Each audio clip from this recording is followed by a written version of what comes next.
Eh bien,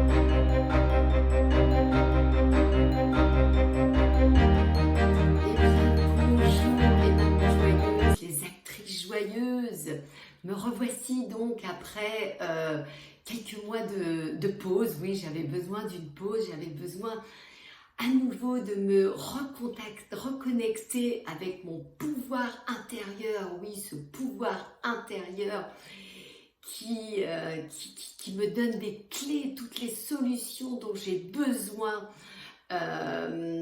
pour venir encore plus puiser dans cette divinité qui est en moi et qui fait qu'aujourd'hui je suis cette maman forte, cette maman qui a surmonté toutes les épreuves, les expériences qui se sont présentées à moi avec des personnes qui me les ont fait vivre afin de vouloir me détruire. Oui, on a essayé de me détruire pendant des années et des années.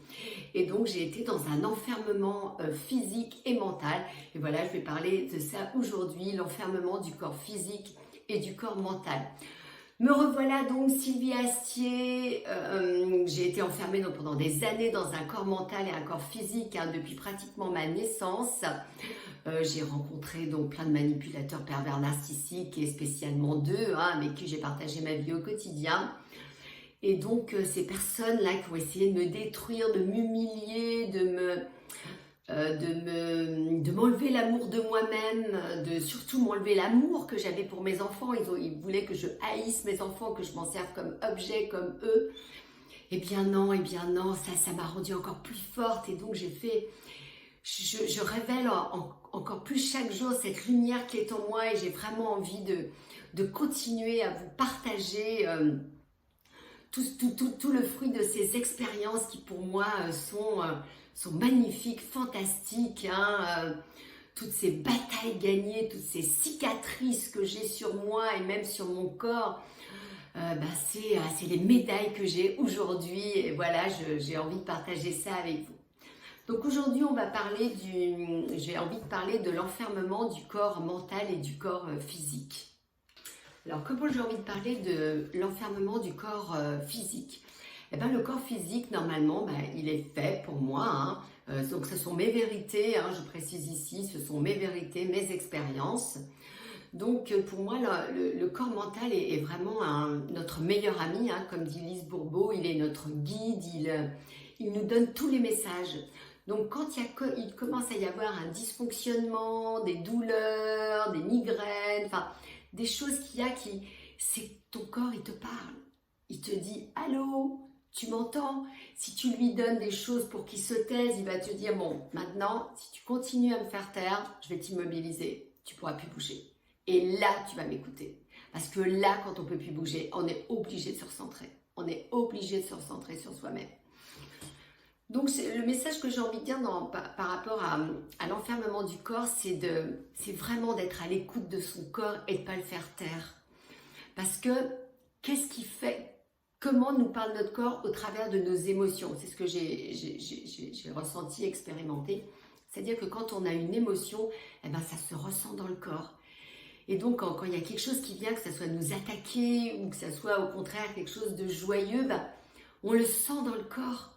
Le corps est un véhicule pour nous parler, pour que notre âme, notre divinité, notre pouvoir à l'intérieur, notre enfant intérieur viennent, nous disent, nous disent ce qui ne va pas. Donc finalement, j'ai réalisé qu'on s'était enfermé, je m'étais enfermée en tout cas dans ce corps physique, parce que je ne voulais pas écouter mes émotions. Non, je ne voulais pas les écouter, je me disais, ouais, ça passera. Sauf que le corps, à la fin, il en a marre, il n'en peut plus et il te stoppe. Donc moi, il m'a stoppé avec des maladies auto-immunes, je me suis retrouvée immobilisée, je ne pouvais plus avancer, plus marcher. Et donc maintenant, avec du recul, j'ai envie de dire, écoutez, s'il y a quelque chose dans ton corps qui te bloque, qui te freine, écoute, regarde autour de toi, arrête-toi, fais une pause. Fais une pause, c'est vraiment important. Parce qu'après, de toute façon, tu seras obligé de la faire. Autant la faire tant que tu as encore de l'énergie. Parce que ce qui se passe, c'est qu'on vibre tellement bas, nos émotions sont tellement lourdes à porter surtout quand on est entouré de personnes à vibration très très basse, hein, avec des personnes qui sont démoniaques, hein, qui ont une énergie destructrice en elles et donc qui nous la font porter en nous. Donc c'est important de se dire, oh là là, il y a quelque chose qui ne va pas. Et donc d'aller, par exemple, la solution, ça serait d'aller dans la nature, hein, de prendre un peu de temps sur toi. Le corps te parle toujours. Voilà, c'est un peu ce que j'avais envie de dire. Et je vais parler aussi de l'enfermement mental, parce que ce qui se passe, c'est que quand on a une pensée qui nous vient, notre corps réagit après au niveau d'une émotion. Donc quand on a une pensée qui nous arrive, tu sais, quand tu as des ruminations, et pourquoi il m'a dit ci, et pourquoi il m'a fait ça, et pourquoi il m'embête toujours, et pourquoi moi il est tout le temps en train de me dire des choses désagréables, qu'est-ce qui se passe? Eh bien ça déclenche une chimie dans ton corps, ça déclenche des choses aussi dans ton corps. Donc il faut vraiment faire attention à tes pensées et tes émotions, parce qu'elles vont t'enfermer. Elles vont t'enfermer dans ce corps de souffrance. Voilà, donc c'est vraiment juste ce message aujourd'hui sur l'enfermement du corps mental et du corps physique, c'est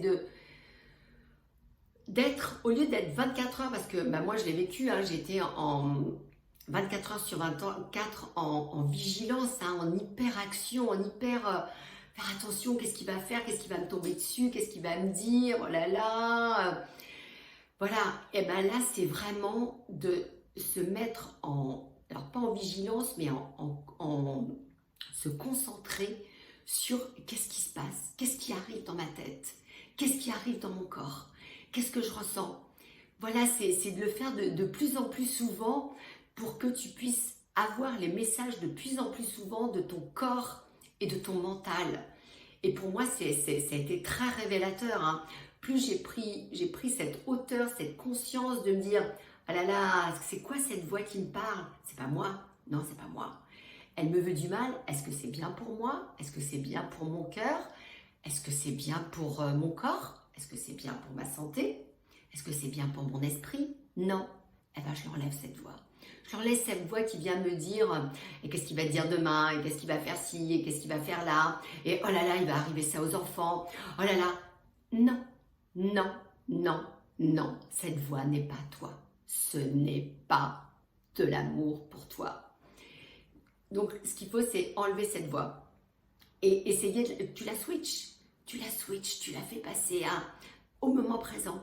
J'ai appris que le moment présent, c'est ce qu'il y a de pire pour ces personnes démoniaques qui nous ont mis tous ces programmes dans la tête, hein, à vivre dans le passé ou dans le futur. Oh, le passé va me refaire ça si je fais ça aujourd'hui. Et donc, dans le futur, il va m'arriver ça, ça et ça. C'est comme ça qu'ils nous ont possédés. C'est comme ça qu'ils ont voulu éteindre notre lumière et nous faire vibrer bas. Maintenant, reviens dans l'instant présent. Reviens dans le moment présent. Dis-toi, là, tout de suite, qu'est-ce qui m'arrive? Rien, je suis bien. Je suis bien. Et là, je suis avec toi. J'essaie de te faire passer des messages, ce que moi, j'ai compris. Voilà, bah écoute, c'était un petit peu les messages d'aujourd'hui. Je veux que ces vidéos soient pas très longues. J'ai d'autres projets en cours, mais ça, voilà, quand ils verront le jour, j'en parlerai plus longuement. Tu sais que j'ai déjà mis une partie en mouvement de ma vie, donc ma vie avec un manipulateur pervers narcissique, donc de plus de 26 ans. Donc j'ai écrit un livre, je vais te mettre après en description et sur la vidéo, si tu as envie de me soutenir, si tu as envie de voir quelle a été mon expérience, hein, parce que j'ai envie de témoigner en tant que maman. Je pense qu'il est important de témoigner de sa vie, de choses qui ont fait que eh ben, c'est ce qui nous a rendu fortes aujourd'hui, hein, des mamans comme nous qui ont passé autant d'épreuves qu'on a essayé de détruire, c'est ce qui fait notre lumière aujourd'hui. Donc je pense qu'à n'importe quel âge, il est important de témoigner et de dire ce qu'il en est de cette vie, hein, qu'on a voulu nous détruire et qui en fin de compte fait l'amour de notre quotidien, hein. Aujourd'hui, je vis l'amour, le bien-être, l'abondance, pour moi, tout est riche. La vie est riche de tout ça. Voilà, bah écoute, Encore une fois, je te souhaite encore et toujours le meilleur, qui t'accompagne dans ton quotidien. Je te dis à très vite. Je t'embrasse très très fort. Bye bye. Bye.